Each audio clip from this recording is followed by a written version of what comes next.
Good morning, dear students. In the last class, we talked about conductometric titrations. Then we have seen the various applications related to conductometric titrations. Applications means where we can use the conductometric titrations, whether in the precipitation reactions, then the titration involving weak and strong electrolyte, both strong acid and bases, then weak acid and bases. So that combination we have seen in number of ways. Now today we are going to see the advantages, then Arrhenius theory related to electrolytic dissociation and the Debye-Huckel theory. Now when we talk about the advantages of conductometric titration, especially the conductometric titration is advantageous or very successful in recent titrations or recent days because it doesn't require a special indicator or ordinary indicator that we are needing in acid base titrations or precipitation titration. In this there in this titration we can this titration can be applied to any type of liquids, whether they are colored, turbid, opaque, all type of liquids we can use. And in that, where in the previous conditions ordinary indicators were not effective, but here the indicator is not playing any role, the conductometric titration reading, that is conductance reading, is playing the important role. On the basis of that conductance reading, we are taking out the graphical presentation, and on that basis we are going for the endpoint. In that way we approach for the endpoint of that particular titration. So that is the biggest advantage of this conductometric titration. Similarly, it doesn't require any special kind of precautions in this titration in approaching the endpoint, because endpoint is approached or obtained graphically. Again, this method can be adopted to very dilute solutions also. Means very low type of concentration, means 10 to the power negative terms are there. So 10 to the power minus 4, minus 5 and so on molar, that type of concentration also we can apply the conductometric titration. But in the previous condition or in the normal condition, this cannot be done. So these are all advantages of conductometric titration. Now the very next topic that is important as per the exam pattern, so that is Arrhenius theory.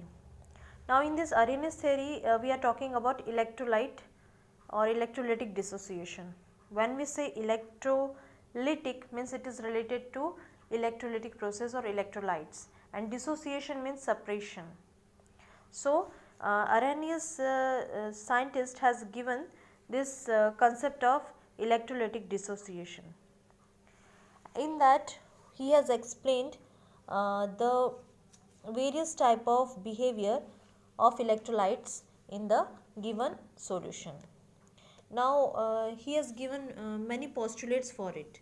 So we are going to see one by one. Like the very first is related to the salts of acids and bases. Now in that what he said, if we are dissolving the salts of acid and base in water, then they will yield naturally two type of particles. One is positive and other is negative. Now these charges which are oppositely charged, they are given the names ions. So this is the very first concept given by Arrhenius theory. Now second concept then that is says that when we say an electrolyte, a solid electrolyte, we are saying it is a combination of charged ions, that is positive charge and negative charge. These two charged particles, they are held together by electrostatic lines. So these electrostatic lines are bounding them together, or that electrostatic lines of forces are attaching them. Now in this process, if these lines are cut off, then only this positive and negative ion will get separated. So that is what Arrhenius theory says in its second point. Now how you can explain it? Suppose our electrolyte is AB. Now in the electrolytic solution it will dissociate as or separate as A positive and B negative. That is the common view which we are knowing. Now according to Arrhenius, he says that this is not so. This is actually other way. Like these are the solid electrolytes which are already bounded by electrostatic lines of forces, and they are these electrostatic lines of forces in the whole solution. When they are dissolved in the solution, then these lines of forces get cut off and we are getting this type of ions, one positive and another negative. The next concept that he says in his theory is about the equilibrium. Now these ions, when we are saying they are present in the solution, actually they continuously reunite to form the neutral molecule, and again they are dissociating, and this process continues, and there is a state of equilibrium in between these two conditions, ionized and unionized ions. Okay, now how it happens? Now suppose this is our electrolyte AB.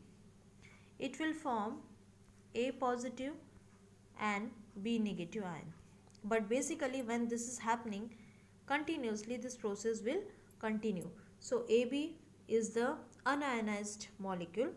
It will dissociate to form A positive B negative ion. This is ionized molecule. Now it again approaches to form or reunites to form the neutral molecule, and this process continues. When this condition appears, then you will say that they are having a state of equilibrium. Now when we are representing state of equilibrium, you can show the complete arrow or the partial arrow. Both are allowed for the presentation. Okay. Now related to this concept, there is another important thing is about the law of mass action to ionic equilibrium. आपके 11th-12th में ionic equilibrium chapter I feel आपको होगा. That time there was law of mass action. According to that उसमें एक ionization constant था. जब हम ionization constant K निकालते हैं तो जो हमारे ये AB जो हमारा इलेक्ट्रोलाइट है और जो प्रोडक्ट बना रहा है वो A प्लस और B नेगेटिव, तो उसमें कहा गया है कि when we are having the ionization constant, it is nothing but the product of concentration of means multiplication of concentration of products to the concentration of reactant. तो numerator में जो आयन्स है हमारे पॉजिटिव और नेगेटिव आयन जो product के form में है वो रहेंगे, और डिनोमिनेटर में जो हमारा एक्चुअल रिएक्टेंट है वो रहेगा. सो इन दोनों का जो ये है रेशियो, उसे हम क्या बोलते हैं? Ionization constant. This is what about law of mass action of ionic equilibrium. Now this is not enough. उसके बाद और बहुत सारी चीज़ें अरेनियस ने कही कि जब हम इलेक्ट्रिक करंट इन आयंस पे अप्लाई करेंगे, यहाँ कोई इलेक्ट्रोलिटिक सॉल्यूशन होगा जिसमें A प्लस और B नेगेटिव आयंस प्रेजेंट होंगे, and when we are applying the electric current in it, so naturally जो हमारे पॉजिटिव आयंस होंगे, जो भी पॉजिटिव आयंस होंगे, they will be attracted towards cathode and the negative ions will be attracted towards anode. It means anode is positively charged and cathode is negatively charged.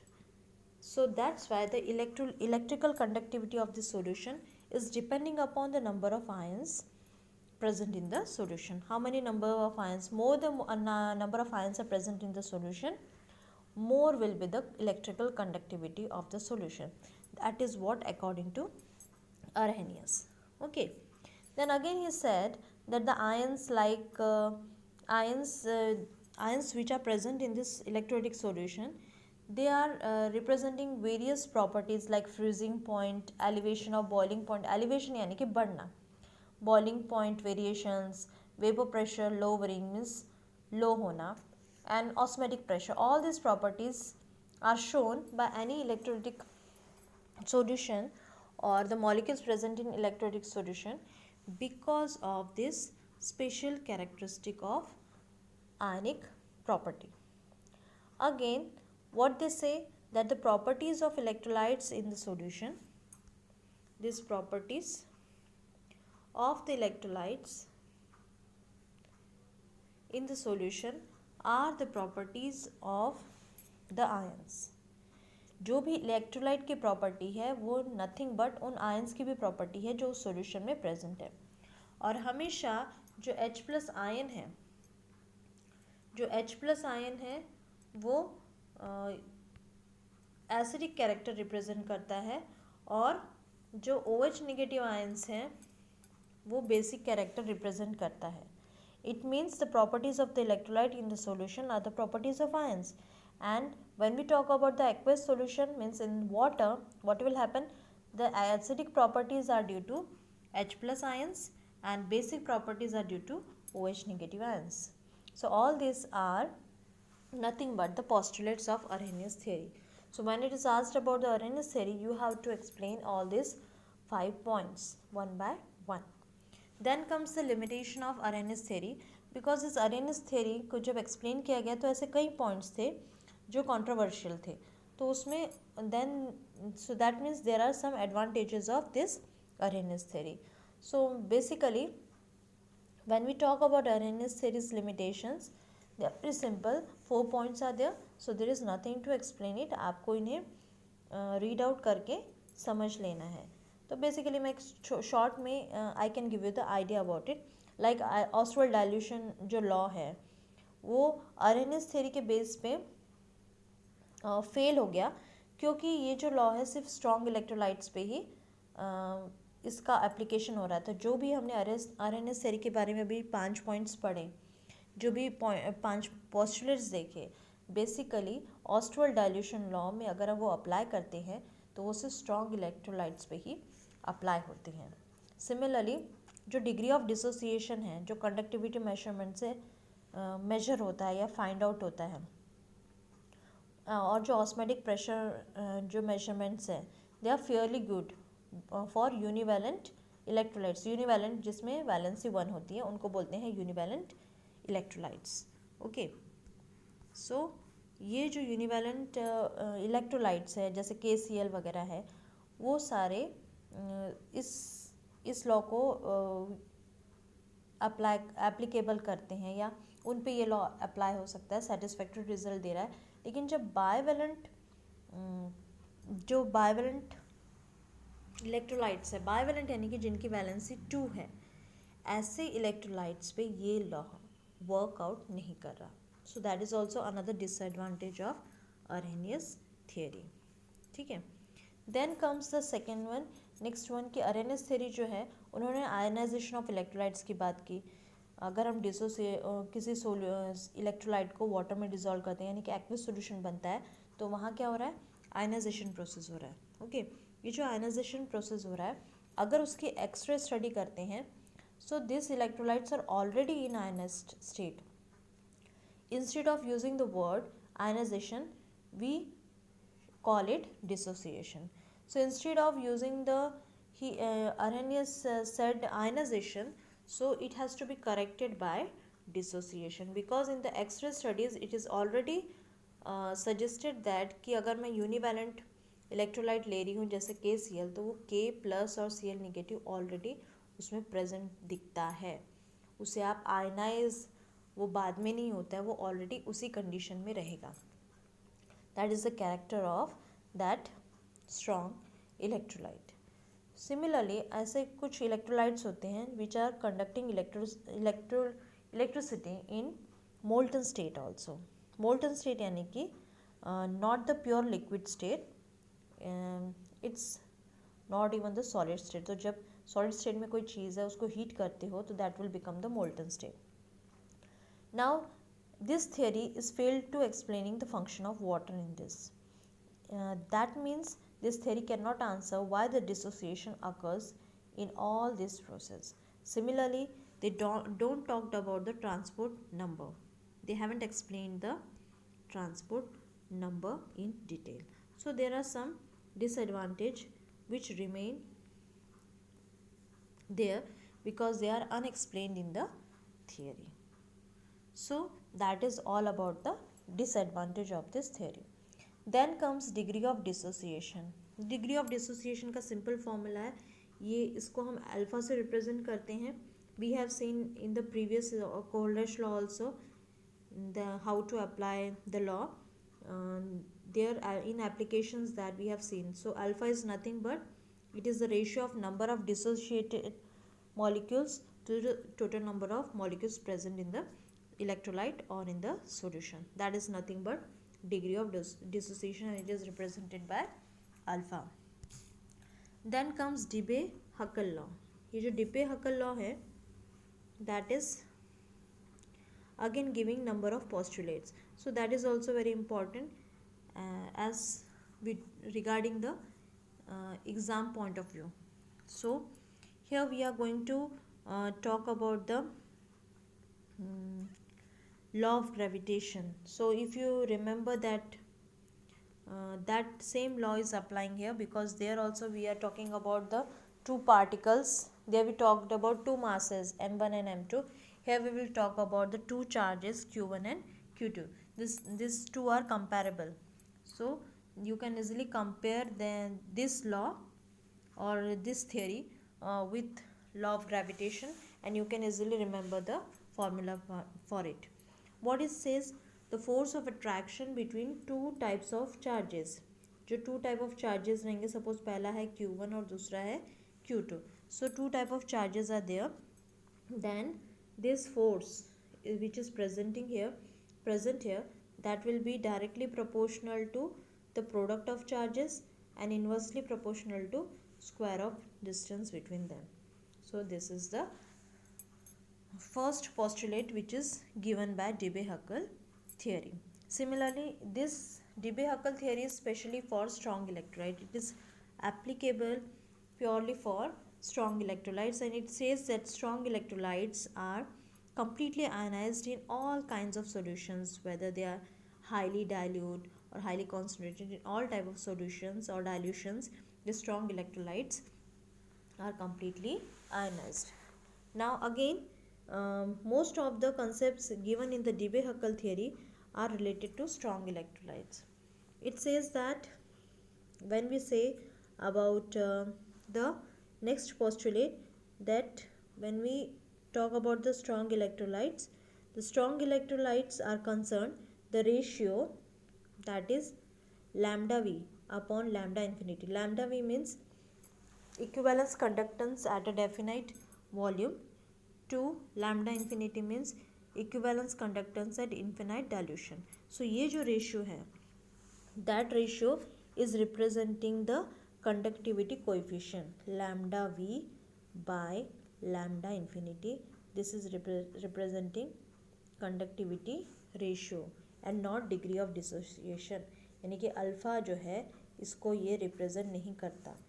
This is representing the conductivity coefficient or conductivity ratio as per Debye-Huckel theory. Then the next concept that they have given is about the increase in conductivity. Now when there is the increase in conductivity on dilution, why it is so? Because of the mobility of ions. If the mobility of ions increases, so naturally the conductivity also increases. So it is not so that if you increase the number of ions, the conductivity increase. अगर आपको याद हो, अभी हमने previous जो concept देखा Arrhenius, उसमें कहा गया है कि जैसे नंबर ऑफ आयंस बढ़ते हैं कंडक्टिविटी ऑफ आयंस भी बढ़ती है ना, कंडक्टिविटी ऑफ सॉल्यूशन बढ़ता है. लेकिन इस कंसेप्ट में क्या क्या कहा गया है कि increase in the conductivity on dilution, it is due to the increase in the mobility of ions and not because of an increase in the number of ions. So directly वो mobility of ions पे depend है, ना कि number of ions पे. Then the next concept that they say is every ion is surrounded by the ionic atmosphere. अब ionic atmosphere मतलब अगर positive charge है तो उसके सराउंडिंग में निगेटिव चार्जेस होंगे या निगेटिव आयंस होंगे, और अगर नेगेटिव आयन है तो उसके सराउंडिंग में पॉजिटिव आयंस होंगे. So this is called as ionic atmosphere, and this will happen to both positive charge and negative charge. They will have the opposite charge in its surrounding. So that is called as ionic atmosphere. Now when we talk about the strong electrolyte, so when we say it is completely ionized, actually when we say completely ionized, then also this lambda, in case of this strong electrolyte, the lambda v is very less than lambda infinity. That is has to be remembered in case of strong electrolytes. Now in the next video we are going to see different type of forces which are responsible for these variations in equivalent conductance, then ionic atmosphere and so on. So that we are going to see in the next video, that is relaxation effect and electrophoretic effect. I hope आज आपको जो Arrhenius theory और डिबे हकल rule बताया गया है, डिबे हकल theory बताई गई है, that you will keep in mind as they are the very important topics as per your exam schedule. And keep going and be positive and do your studies regularly. Thank you and have a nice day.